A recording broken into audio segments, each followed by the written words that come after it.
It would not be a normal transfer window without speculation arising over Bernardo Silva's future at Manchester City, and this transfer window is absolutely no different. The Spanish press have once again been talking about Bernardo Silva's future at Manchester City and what clubs may or may not go in for him. Of course, Barcelona are once again on top of the list of clubs apparently interested in signing Bernardo Silva. Now, the rumours are that last summer Barcelona tried to go in for Bernardo Silva but claimed the asking price of €65 million made it impossible to make that deal happen. Now, we know Barcelona are struggling financially. We've just found the announcement that Xavi will leave Barcelona come the end of the summer. They're going to be going through yet another period of transition, and like I said, they're struggling financially. They could not afford to pay what City's realistic asking price for Bernardo Silva is. Please let me know your thoughts down below in the comments. What would your asking price for Bernardo Silva be? In my opinion, in terms of today's market, Bernardo Silva is easily a 100 to 120 million pound footballer, but we are aware that there is a potential release clause in Bernardo Silva's current contract that says he could leave for in and around 50 million pounds. That's what we believe to be the truth. Barcelona seem to now feel it is viable to make a deal happen with an asking price of in or around 50 million pounds. Now, I believe personally, and many other people believe, that Barcelona still owe us money for Ferran Torres.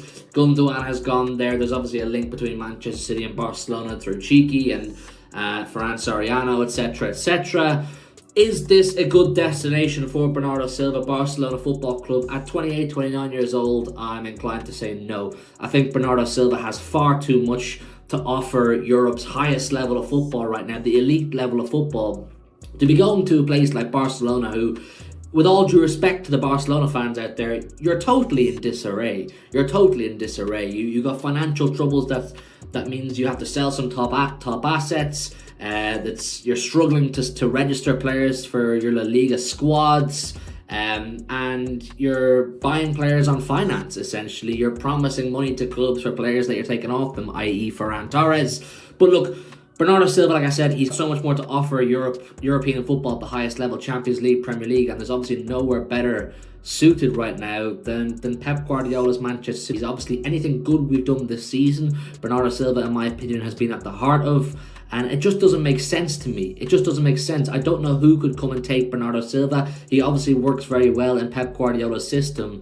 And I just think he's comfortable here. I think if he wasn't comfortable here and he felt he wasn't getting the success he deserved, or at least the crack at success he deserves, he'd probably have pushed harder for a move. We know he's not been totally satisfied with his living situation in Manchester over the last few years, whether it's the weather, whether it's I don't know.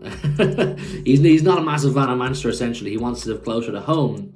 But he hasn't forced a move because I think he's smart enough to know he's in the best place for success in his football career. And money, of course, isn't an issue either. I'm sure he's on a very, very good wage at City. I believe he's one of the top earners. Benfica, of course, are very interested in signing Bernardo Silva at some stage, re-signing his boyhood club, of course, Benfica. But they're obviously very realistic in the fact that they probably can't pay the asking price for Bernardo Silva.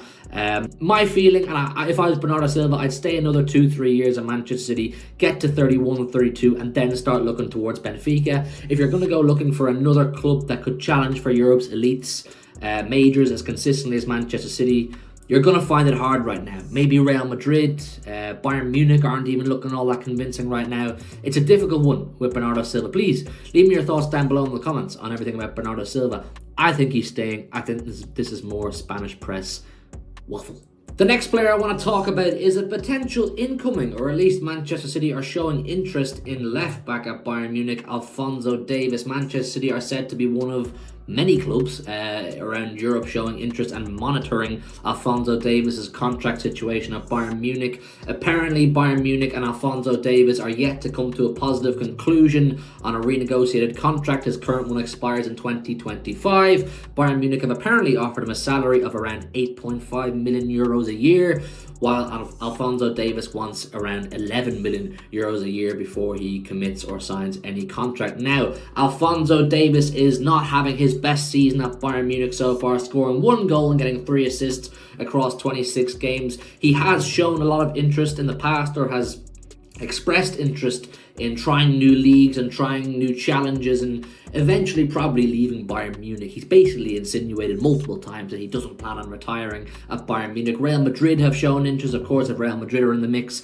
it's very hard to compete with them. But Chelsea and Manchester City, the two English clubs interested in Alphonso Davies. Now, is he someone worth going in for from a Manchester City perspective when, of course, we have just signed last summer Josko Vardiol, who has spent a lot of time this season at left back, albeit in my opinion he doesn't look most comfortable there. And then of course we also have Nathan Ake, who in my opinion is one of the best in the business. If you watched my video from yesterday, you know how highly I rate Nathan Ake. Alphonso Davies would be a very different option to both Vardiol and Nathan Ake. Alphonso Davies, of course, a marauding, flying left back, full of pace.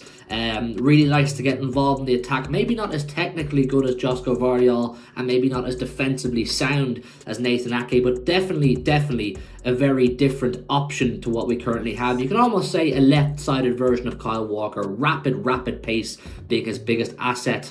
Is this one that you would like to see happen at Manchester City? Of course, right now it's just rumours that Manchester City are monitoring the contract situation. We'll have to see what happens if Bayern Munich can resolve that situation. Now, how many of you are familiar with the name Yan Couto? If you're a Manchester City fan over the last 4 or 5 years, you've probably heard this name many times, but may not be able to put a face to the name. Having signed for Manchester City in 2020, Yan Couto was sent out on loan to the likes of Braga and other clubs. Manchester City extended his contract not too long ago, but has never actually properly featured for the first team. This season, however, Yan Couto is absolutely smashing it with Girona, who are flying high at the top of the league, competing with Real Madrid for the trophy, totally exceeding expectations. No one saw this coming.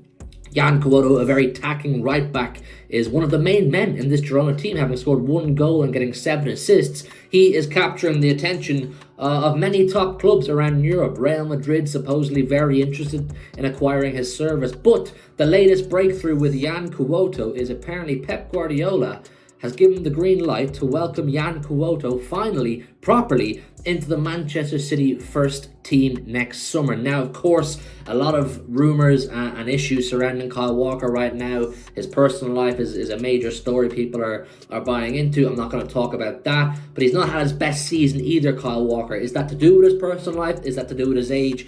I'll leave that for you guys down below in the comments to decide. But Yan Couto, is he the fresh, young, up-and-coming right back that Manchester City need? Very technical, likes to get forward, very creative too. He's obviously learned his trade and cut his teeth at Braga and now Girona. Manchester City, like I said, extended his contract even though he never played for the club not so long ago, so they obviously had faith in him. And now, is this his breakthrough season? Has he earned the right to come to the Manchester City first team? I'm very excited by the prospect because this Girona team are clearly a once-in-a-lifetime team for Girona. Savio's there as well, Manchester City being linked with him. But at right back, is Yan Couto the answer to our potential problems? Is he the future right back for Manchester City? Please let me know down below in the comments. That is our transfer roundup. Please hit a like on this video, subscribe to the channel if you're new, and let me know down below in the comments if you like this style of video, and I'll probably make some more of them because I enjoy making them. Let me know everything down below in the comments, your thoughts on all 3 players I spoke about, and I'll see you very soon with another video in a bit.